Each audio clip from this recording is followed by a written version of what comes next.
बातमी सिंधुदुर्गातून आहे। सिंधुदुर्ग जिल्ह्यातील सावंतवाडी नगरपरिषदेच्या निवडणुकीच्या मतदानाच्या अखेरच्या टप्प्यात शिवसेना आणि भाजपमध्ये जोरदार राडा झाला आणि या प्रकरणी आता गुन्हा दाखल करण्यात आलाय।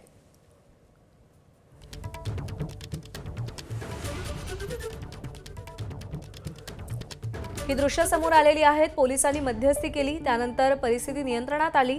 अंगावर गाडी घालण्याच्या कारणावरून चालकाला मारहाण करण्यात आली।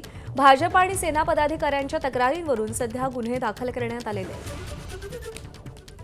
तर पोलीस ठाण्यात गोंधळ घातल्याप्रकरणी 40 ते 45 जणांवर देखील गुन्हे दाखल करण्यात आलेले आहेत। दोन्ही बाजूंच्या तक्रारीनंतर हे गुन्हे दाखल झालेले आहेत।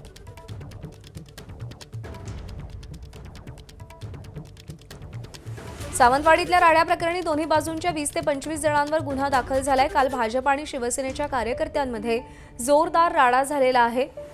दोन्ही बाजूंच्या तक्रारीनंतर गुन्हे दाखल झालेत। अंगावर गाडी घालण्याच्या कारणावरून हा वाद सुरू झाला। पोलिसांनी अखेर मध्यस्थी केली आणि परिस्थिती नियंत्रणात आणली। पण काल नगरपालिका आणि नगरपंचायतींच्या निवडणुकीच्या मतदानादरम्यान राज्यभरात अनेक ठिकाणी अशाच प्रकारे गालबोट लागलं।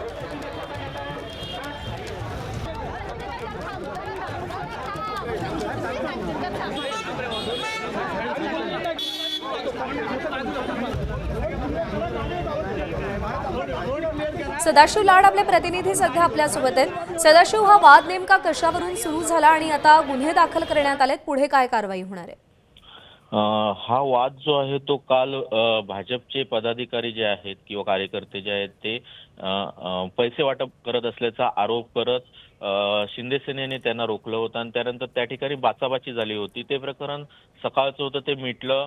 पुन्हा काही वेळाने त्या ठिकाणी भरधाव वेगाने गाडी शिंदे सेनेच्या बूथ समोरून गेल्याचा आरोप करत त्या ठिकाणी गाड्या अडवल्या आणि गाड्या अडवल्यानंतर त्या ठिकाणी बाचाबाची झाली, धमकी देण्यापर्यंत प्रकरण झालं। त्यानंतर शांत सावंतवाडी कुठेतरी शांत राहावे यासाठी हेही प्रकरण मिटवण्यात आलेलं होतं। मात्र पुन्हा मतदान संपता न संपताच तोपर्यंत सावंतवाडी पोलीस ठाण्यात दोन्ही गट जे आहेत ते पोलीस स्थानकातच भिडलेले होते आणि त्या ठिकाणी दोघांनीही एकमेकांना धमकी देण्याचं प्रकरण पोलीस स्थानकात पाहायला मिळालं आणि त्यानंतर रात्री उशिरापर्यंत दोघांनी एकमेकांच्या परस्पर विरोधी तक्रारी ज्या आहेत त्या दिलेल्या होत्या। त्यात प्रत्येकी म्हणजे भाजपच्या 20 ते 25 आणि शिवसेनेच्या 30 ते 40 पदाधिकारी आणि कार्यकर्त्यांवर गुन्हे दाखल करण्यात आलेले आहेत।